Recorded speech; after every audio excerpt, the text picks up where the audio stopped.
yang terhormat Ibu Fadila Kurniawati, MAK, selaku dosen mata kuliah Ekonomi Keuangan Islam 2 dan teman-teman yang berbahagia. Saya Faiza Dibatul Amna, NIM 088 ingin menjelaskan materi tentang riba, gharar, dan maisir. Materi yang pertama adalah riba. Pengertian riba. Riba secara bahasa atau etimologi artinya tambahan atau kelebihan atau ziyadah. Sedangkan pengertian riba menurut istilah atau terminologi ialah kelebihan atau tambahan pembayaran dalam utang piutang atau jual beli yang disyaratkan sebelumnya bagi salah satu dari dua orang atau pihak lain yang membuat perjanjian. Materi selanjutnya adalah hukum riba. Hukum haram dari riba berdasarkan Al-Quran, hadis, dan ijma ulama sebagai berikut. Al-Quran artinya Allah telah menghalalkan jual beli dan menghalalkan riba. Surat Al-Baqarah surat ke-2 ayat ke-275. Hadis Rasulullah yang artinya dari Jubair Rawahul Anhu, ia berkata Rasulullah SAW telah melaknat orang-orang yang memakan riba, orang yang menjadi wakilnya atau orang yang memberi makan hasil riba, orang yang menuliskan, orang yang menyaksikan, dan selanjutnya. Nabi bersabda, mereka itu semua sama saja. Hadis riwayat muttafaq alaih dari ijma ulama. Para ulama sepakat bahwa seluruh umat Islam mengutuk dan mengharamkan riba. Riba adalah salah satu usaha mencari rezeki dengan cara yang tidak benar dan dibenci Allah Subhanahu wa Ta'ala. Praktik riba lebih mengutamakan keuntungan pribadi dan mengorbankan orang lain. Riba akan menyebabkan kesulitan bagi manusia, terutama mereka yang memerlukan pertolongan. Selanjutnya, macam-macam riba. Ada 4. 1. Riba fadli adalah pertukaran barang sejenis yang tidak sama timbangannya. Yang kedua, riba qardi adalah pinjam-meminjam dengan syarat harus memberi kelebihan saat mengembalikannya. Yang ketiga, riba yadi adalah akad jual beli barang sejenis dan sama timbangannya, namun penjual dan pembeli berpisah sebelum melakukan serah terima. Yang keempat, riba nasi'ah adalah akad jual beli dengan penyerahan barang beberapa waktu kemudian. Materi selanjutnya adalah gharar. Gharar yaitu ketidakpastian dalam transaksi yang diakibatkan dari tidak terpenuhinya ketentuan syariah dalam transaksi tersebut.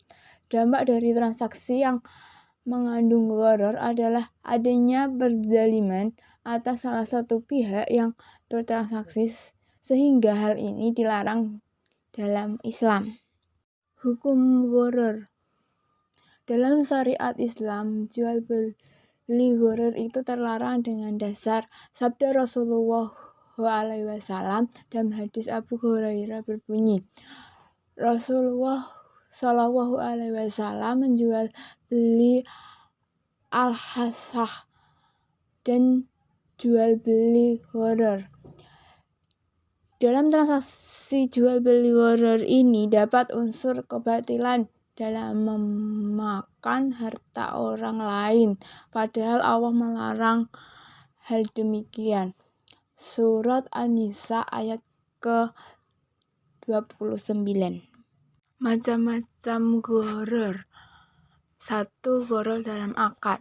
Maksudnya adalah akad yang disepakati oleh kedua pihak mengandung unsur ketidakpastian. Ada klausul yang tidak jelas atau pasal karet yang berpotensi merugikan salah satu pihak atau berpotensi menimbulkan perselisihan antara keduanya. Yang kedua, gharar dalam objek akad. Maksudnya, barang atau jasa menjadi objek akadnya yang tidak jelas. Ketidakjelasnya itu bisa dalam ukuran, kualitas, spesifiknya, keberadaannya, dan lain-lain. Yang ketiga adalah gharar dalam harga. Maksudnya adalah yang disepakati tidak jelas nominalnya atau harga tidak disebutkan pada saat akad sehingga menimbulkan potensi pembeli merasa dirugikan sebab penjual bisa menentukan harga seenaknya. Yang terakhir adalah gharar dalam waktu serah terima.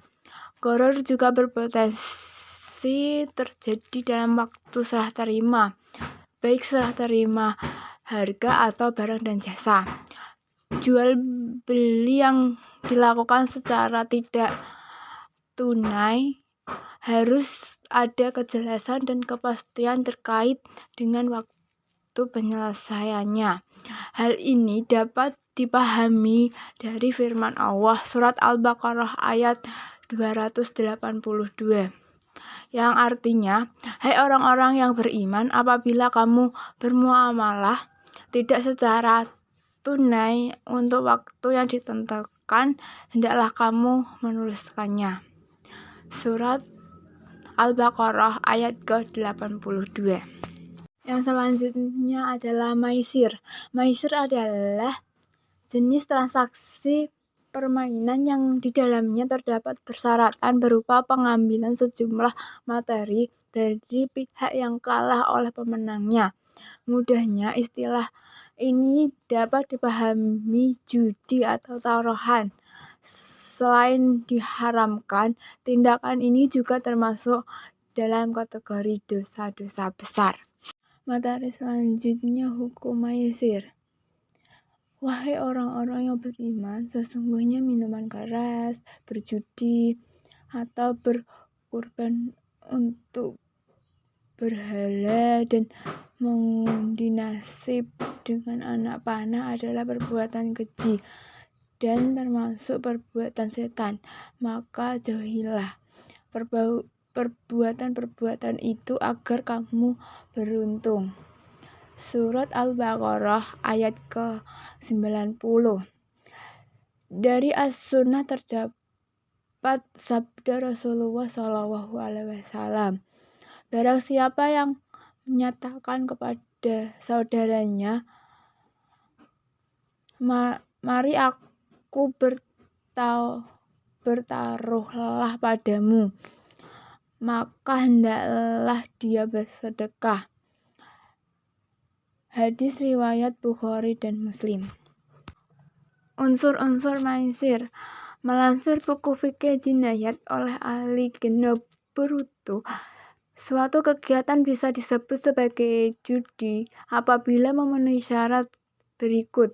Terdiri dari dua belah pihak dengan satu atau sejumlah orang yang saling bertaruh, di mana yang kalah akan membayar kepada pihak yang menang sesuai perjanjian yang berlaku di antara keduanya. Pihak tersebut bertaruh atas suatu peristiwa atau hasil yang berada di luar kuasa mereka. Macam-macam maisir. Yang pertama, maisir rahwi atau maisir berupa permainan. Yang kedua, maisir qimar atau maisir berupa taruhan. Adalah segala mengandung urusan untung-untungan. Sekian dari saya. Apabila ada salah kata, saya mohon maaf. Wassalamualaikum warahmatullahi wabarakatuh. I got nothing to lose.